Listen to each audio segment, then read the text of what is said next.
আমি জন্ম হয়েছিলাম মৃত, মরা জন্ম হয়েছিলাম। আমার মুরব্বীর আমারে বলছে, আমার দাদি তিনি দুনিয়াতে নাই। যখন নিথর দেহ, শ্বাস নিঃশ্বাস নেই, আমার দাত্রী মাতা দাইমা যাকে বলে, তিনা এবং তিনার সাথে যারা সহযোগী ছিলেন, তিনারা অনেক পেটে চাপ দিয়া, বুকে চাপ দিয়া, নাড়াচাড়া করে চেষ্টা করছেন যে নিঃশ্বাসটা আসে কিনা। বেশ অনেকক্ষণ ট্রাই করে কোনো মতেই এই আলাউদ্দিনের নিঃশ্বাস আসে নাই। সবাই মোটামুটি সিদ্ধান্ত নিয়েছে যে ছেলেটা, শিশুটা মারা গেছে, মানে মৃত জন্ম হয়েছে, মৃত। সবাই সিদ্ধান্ত নিয়ে নিছে, আর বাঁচানো গেল না, বা মরা জন্ম হয়েছে। আমি আমার কথা বলতেছি। তখন আমার দাদি যান, আহারে দাদি রে, দাদির কারণেই লেখাপড়া হয়েছে আমার। ওই দাদি আমার ছোট্ট শরীরটা হাতে নিয়ে এইভাবে উপরের দিকে তুলছে, তুইলা কইছে, আল্লাহ, ও আল্লাহ, নাতি দিছ, নিও না। আল্লাহ, তোমার কাছে চাইলাম, জানি তোমার কাছে চাওয়ার যোগ্যতা নাই, তোমার ওলি বাবা শাহজালাল ইয়ামানি মুজাররাদির উসিলায় চাইলাম, হায়াত ফিরায় দাও। আমার এই নাতির জানের বদলি জান আমি তোমার ওলির দরবারে হাদিয়া দিব, নজরানা দেব। ওখান থেকে নামায়া আর নাড়াচাড়া দেওয়া লাগে নাই, চাপ দেওয়া লাগে নাই, এমনিতেই নিঃশ্বাস নিয়েছি। এই সে আলাউদ্দিন জাহাদি। মরা মানুষ জিন্দা হয়েছি আল্লাহর ওলি শাহজালাল ইয়ামানি মুজাররাদি রহমাতুল্লাহ আলাইহির উসিলায়। আমার এখনো মনে পড়ে, আমি যখন শিশু মোটামুটি বুঝি, তখন আমাকে নিয়ে ট্রেনে আখাউড়া রেল স্টেশনে থেকে ট্রেনে উঠছিলেন আমার দাদি, আমার আব্বা যান, আমার আম্মা যান, ফ্যামিলির আরো বেশ কয়েকজন, সবাই মিলে সিলেটে ট্রেনে গেছিলাম। ওখান থেকে এখনো আমার চোখে ভাসে সেই দৃশ্যগুলো। আমি ছোট ছিলাম তখন, যে বেইলি ব্রিজটা আছে না, লোহার ব্রিজ, এই ব্রিজটা পার হয়ে গেছিলাম। মনে পড়ে আমার, আল্লাহর ওলির উসিলায় আল্লাহর কাছে চাইবেন। আল্লাহর ওলিদের উসিলায় অসাধ্য সাধন হয়, অজানা জানা হয়, যা পাওয়া দুষ্কর তা পাওয়া যায়। আল্লাহর ওলির উসিলায় আল্লাহ তাআলা যা চান আল্লাহ সেটা কবুল করে নিবেন। কিন্তু মনে রাখবেন, দেওয়ার মালিক আল্লাহ। লাইন ছাড়া বেলাইনে চলবেন, সব শেষ হয়ে যাব। বন্ধুরা আমার, দাদু ভাইরা আমার, আল্লাহর নবীর কোন সাহাবীকে গালি দিবেন না, আহলে বাইতে রাসূলকে তাজিম করবেন, পাক পাঞ্জাতন মানবেন, পাঞ্জাতনের তাজিম অন্তর থেকে করবেন, দয়াল নবীর সব সাহাবীদের সম্মান করবেন, কোন একজন সাহাবী নিয়েও সমালোচনা করবেন না। মনে রাখেন, সাধারণ একজন পীর সাহেবের সমালোচনা করলে তার ভক্তদের অন্তরে কষ্ট লাগে।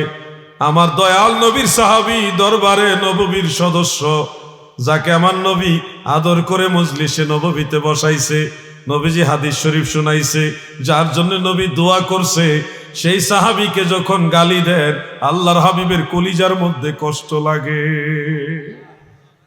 জানেননি সাহাবীর আমার নবীরে কত ভালোবাসতো?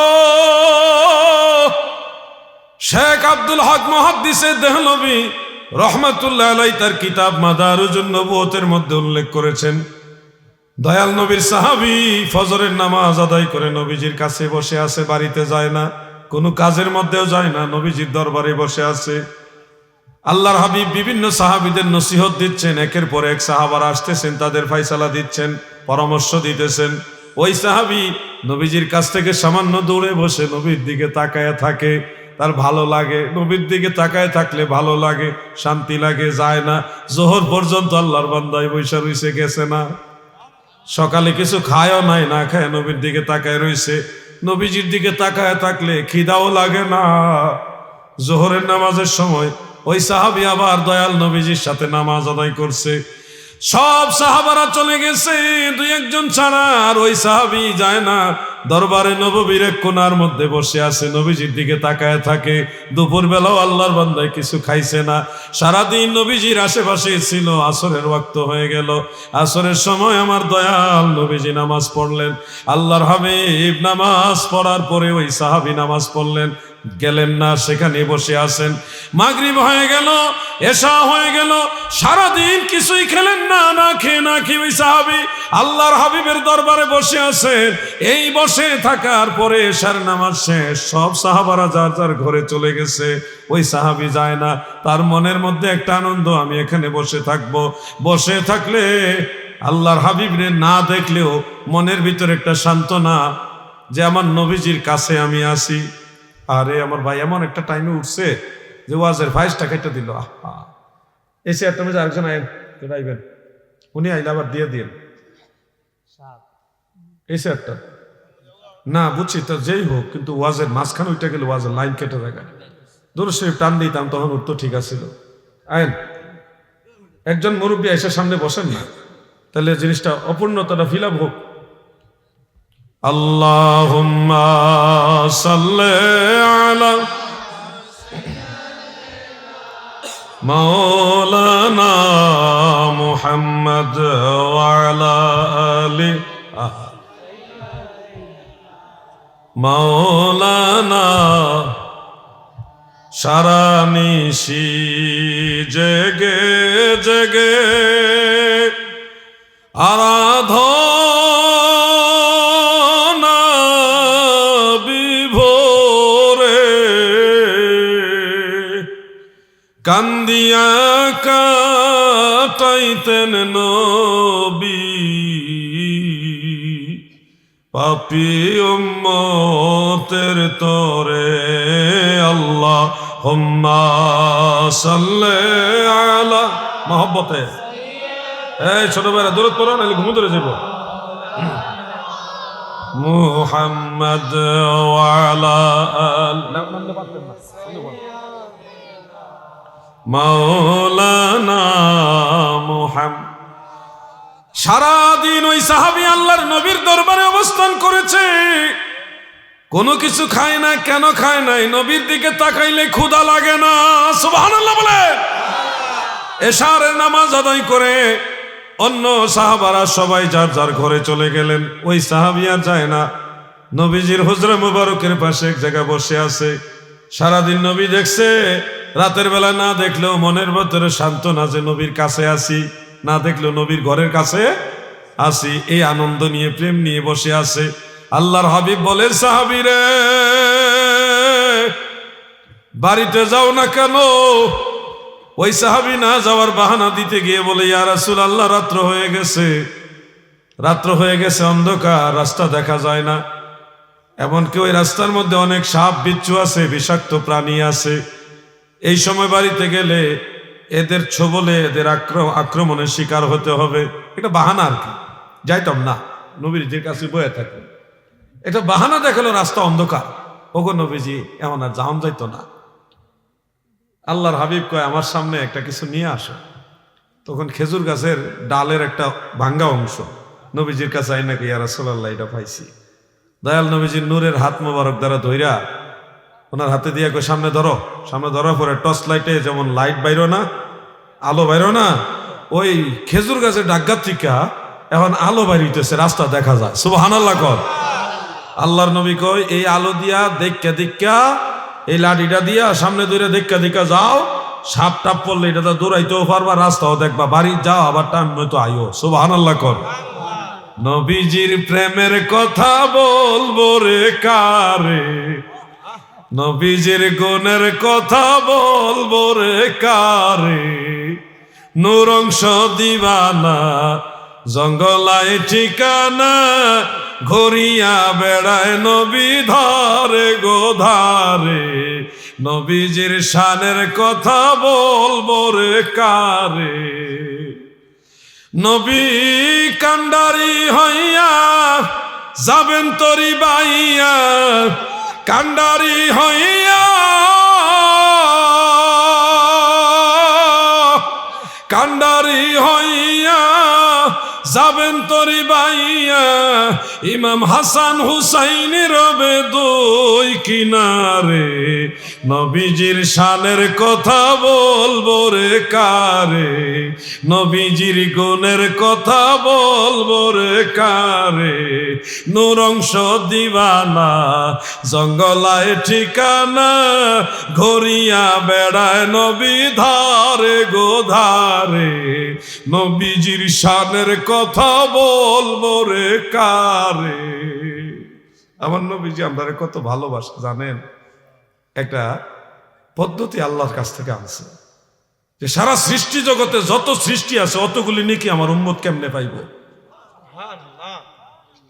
সৃষ্টি জগতে যত সৃষ্টি আছে, সৃষ্টি সংখ্যা 18,000 মাখলুকাত 80,000 আলম যে বলা হয় না, এটা আসলে আল্লাহর অলিদের মধ্যে অনেক অলি আল্লাহ আছে বেলায়েতের পাওয়ার দিয়া তারা বিচরণ করছে, কইরা 18,000 মাখলুকাত 80,000 আলম খুঁজে পাইছে। ওনাদের বেলায়েতের পাওয়ারটা ওইটুকুই, কিন্তু বাস্তবে আরো বেশি অগণিত সৃষ্টি জগৎ। কথা বুঝছেন? আল্লাহর সৃষ্টি জগতের সঠিক সংখ্যা আল্লাহ এবং আল্লাহ রসুল ছাড়া কেউ জানে না। ওই অগণিত অসংখ্য এবং অগণিত সৃষ্টি জগতের সমসংখ্যক নেকি কেমনে আপনারা পাইবেন, এই পদ্ধতিটা নবী শিখাইছে। আমি সেই পদ্ধতিতে আপনারা শিখাইতাম চাই, শিখবেননি না? তাহলে 3টা শব্দওয়ালা একটা দোয়া পড়তে হইব। বলেন আমার সাথে, সুবহানাল্লাহি আদাদা খালকিহি। শেষ।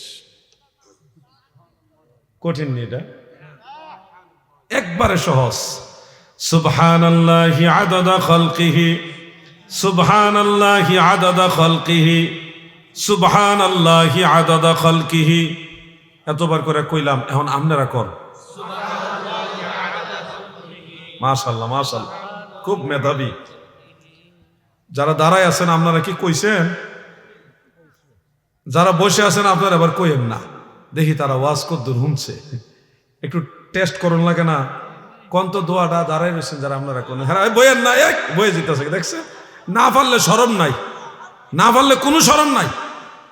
আমরাও তো অনেক কিছু পারি না, লেগে কি শরম নেই? শিখমু, অসুবিধা কি? এমন অনেক জিনিস আছে আপনারা পারেন আমি পারি না, এটা কোনো দোষের কিছু না। আমি আরেকবার কইয়া দিই, নাহলে আপনারা বুঝছি আপনারা একটু শরমাইতেছেন। সুবহানাল্লাহি আদাদা খালকিহি। এবার যারা বসে আছেন আপনারা কইেন না, যারা দাঁড়ায় আছেন আপনারা কোন। বই ইন্নারা কইছে না খারু ইন্নারা কইছে? বই আর রইছেন যারা আপনারা না তো, ও পিছনে যারা আছে খারু রইছে, আপনারা কইতেন কইছি কোন। এদিকে খালি আওয়াজ হয়, এদিকে আওয়াজ নাই, এদিকে মানুষ বেশি। বলেন সুবহানাল্লাহি আদাদা খালকিহি। মানে 3টা শব্দ, এটা যদি না পারেন আর পারবেন না কিতা দুনিয়া, এটা বসে বসে পড়বেন, তসবিহ দানা নিয়ে 100 বার পড়বেন।